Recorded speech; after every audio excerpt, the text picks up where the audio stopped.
L'événement se passe le soir venu. Le récit veut donc nous faire vivre l'irruption de Dieu qui vient. Effectivement, Jésus veut les dépasser comme Dieu lui-même passe devant Moïse lorsqu'il se révèle à lui, Exode 34, 6. Jésus vient aussi à leur rencontre avec les paroles mêmes de Dieu qui se révèlent à Moïse au buisson ardent. Confiance, je suis, ne craignez pas.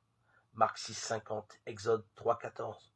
Finalement, l'évangile de Marc raconte, pour rendre possible l'expérience bienfaisante, que les chrétiens célèbrent en Jésus le Christ Seigneur. Il monte auprès d'eux dans la barque, le vent tombe. Marc 6, 51. Ce récit nous fait éprouver le vertige devant cette heureuse annonce.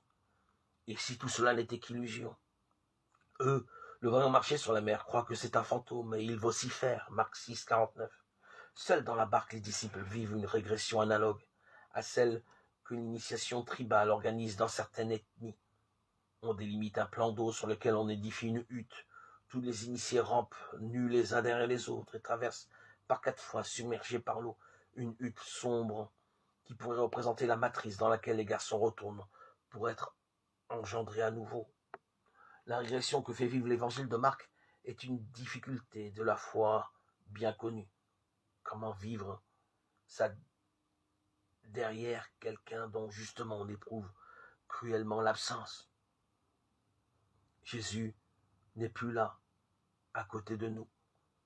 Si les disciples sont contraints d'affronter seuls les risques de la traversée, c'est que personne, justement, ne nous évitera jamais l'expérience de la solitude que fait affronter le chemin derrière Jésus.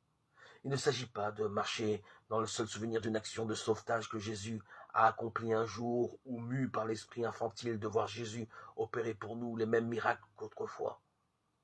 Notre chemin derrière Jésus est inscrit dans l'action que Jésus continue, aujourd'hui comme hier, d'avoir comme ressuscité à notre égard